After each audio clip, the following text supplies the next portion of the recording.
Bismillahirrahmanirrahim. Assalamualaikum warahmatullahi wabarakatuh. Kami dari kelompok 1 akan menjelaskan tentang penerapan teori semiotika Charles Sanders Peirce terhadap puisi Sapardi Djoko Damono yang berjudul Yang Panah Adalah Waktu. Yang pertama yaitu tentang biografi. Charles Sanders Peirce lahir pada tanggal 10 September 1839 di Amerika. Ia merupakan anak kedua dari pasangan Benjamin Peirce dan Sarah Hans Mills. Ayahnya itu merupakan ahli matematika dan astronomi di Universitas Harvard. Ketika usianya menginjak 13 tahun, ia mulai tertarik pada ilmu-ilmu yang berkaitan dengan logika dan penalaran. Keterkaitannya itu muncul setelah ia membaca sebuah buku yang berjudul Elements of Logic milik kakaknya itu. Nah, setelah itu pada tahun 1855, ia memulai pendidikan pertamanya di Harvard dan lulus pada tahun 1859. Oleh karena itu, pada tahun 1862 ia mendapatkan gelar dalam bidang matematika dan pada tahun 1863 ia mendapatkan gelar dalam bidang kimia. Sehingga setelah berhasil menyelesaikan pendidikannya di Universitas Harvard, Peirce memutuskan untuk bekerja sebagai anggota staf dari sebuah institusi pemerintahan yang sama dengan ayahnya selama kurang lebih 30 tahun. Selain itu, pada tahun 1869, ia juga pernah bekerja di Observatorium Harvard selama beberapa tahun. Dan pada tahun 1862, ia menikah dengan seorang perempuan yang merupakan seorang feminis pertama di Amerika.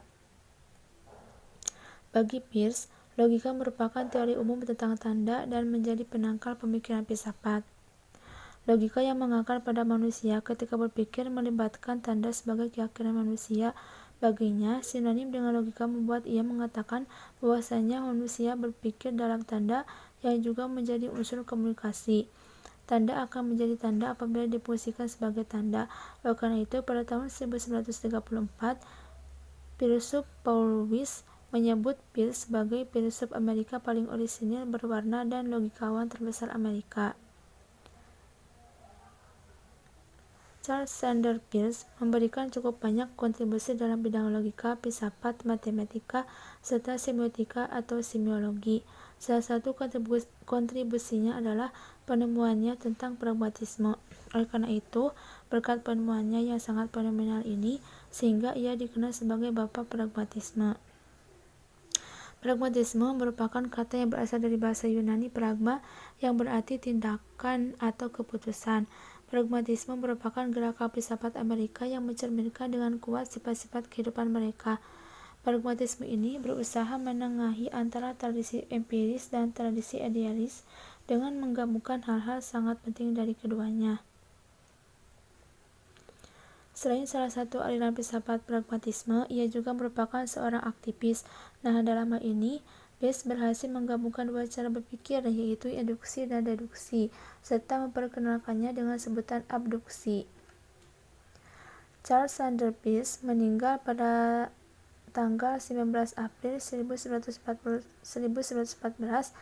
di Amerika pada usia 75 tahun. Nah, semasa hidupnya ia sudah banyak menuliskan pemikiran-pemikirannya, sehingga ia terkenal sangat aktif dalam menuangkan segala pikiran dan pandangannya tentang berbagai macam ilmu yang ditekuninya bahkan hingga ia wafat. Bismillahirrahmanirrahim.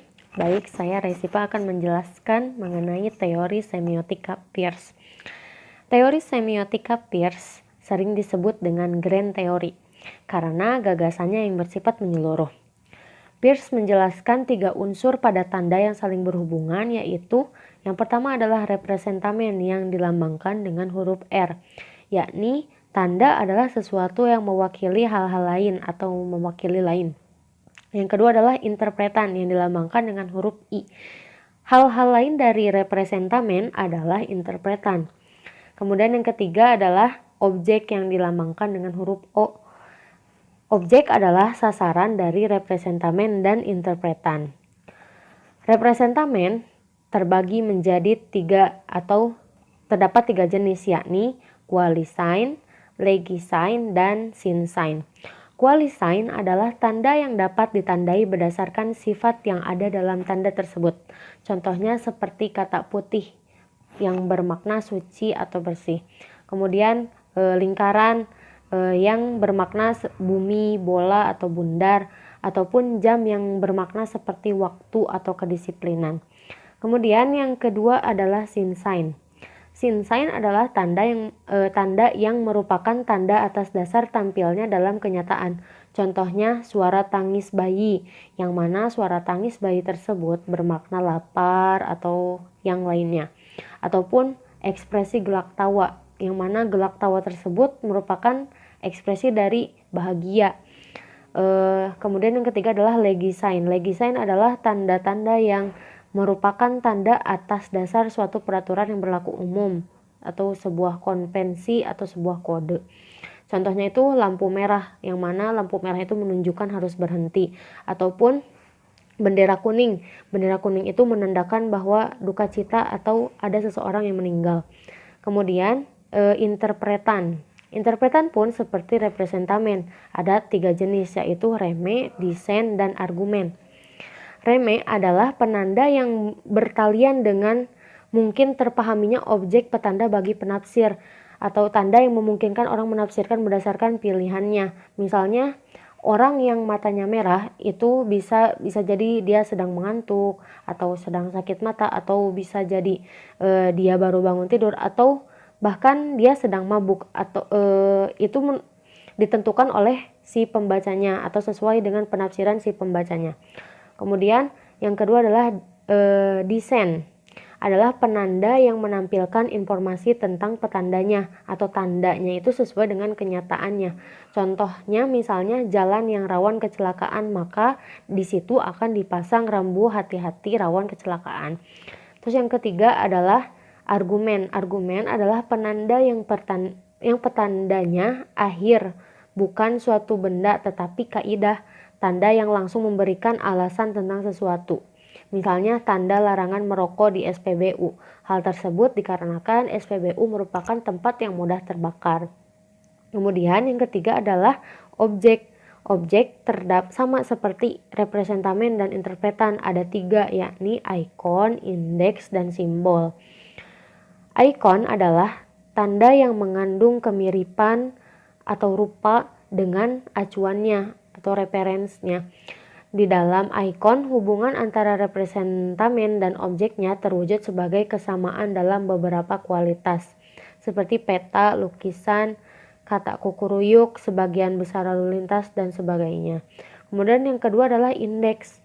Indeks adalah tanda yang mempunyai keterkaitan fenomenal atau peristiwa dan eksistensial atau bukti kehadiran di antara representamen dan objeknya. Di dalam indeks, hubungan tanda dan objeknya bersifat konkret, aktual, dan biasanya melalui cara yang sekuensial atau berantai atau sebab akibat. Contohnya itu seperti jejak telapak kaki merupakan indeks dari seseorang yang lewat di sana. Yang terakhir adalah simbol. Simbol adalah tanda yang bersifat konvensional atau berdasarkan kesepakatan sosial. Tanda-tanda kebahasaan biasanya adalah simbol-simbol. Contohnya itu seperti beragamnya rambu-rambu lalu lintas. Mungkin itu yang dapat saya sampaikan. Kurang lebihnya mohon maaf. Sekian dan terima kasih. Bismillahirrahmanirrahim. Di sini saya akan menjelaskan tentang pengimplementasian atau pengaplikasian teori semiotika Charles S. Peirce yang diaplikasikan dalam puisi Yang Fana Adalah Waktu karya Sapardi Djoko Damono. Sebenarnya teori semiotik Charles S. Peirce ini masih sangat umum digunakan gitu sebagai tanda-tanda yang ada dalam kehidupan sehari-hari. Itu tidak hanya terhadap kajian suatu karya sastra saja gitu, melainkan masih sangat umum secara keseluruhan di kehidupan sehari-hari. Puisi Yang Fana Adalah Waktu karya Sapardi Djoko Damono. Yang fana adalah waktu kita abadi, memungut detik demi detik, merangkainya seperti bunga, sampai pada suatu hari kita lupa untuk apa. Tapi yang fana adalah waktu, bukan, tanyamu, kita abadi. Nah, makna puisi keseluruhan dari puisi tersebut adalah merupakan sarkasme atau sindiran yang ditunjukkan kepada manusia. Nah, manusia yang dimaksud di sini adalah mereka yang merasa dirinya akan hidup abadi gitu. Yang merasa seolah-olah oh iya kita hidup abadi gitu, padahal kan enggak, manusia itu fana harusnya. Nah, manusia yang merasa dirinya akan hidup abadi. Mereka yang selalu mengejar kepuasan ataupun kebahagiaan, padahal mereka sendiri tidak tahu pasti tujuan hidupnya itu untuk apa gitu. Nah, jika diaplikasikan pada teori semiotik Peirce, dalam bait pertama yang berbunyi yang fana adalah waktu, kita abadi. Nah, seperti yang kita tahu kan, teori semiotik Peirce itu berkaitan dengan 3 hal, yaitu representat, interpretan, dan juga objek.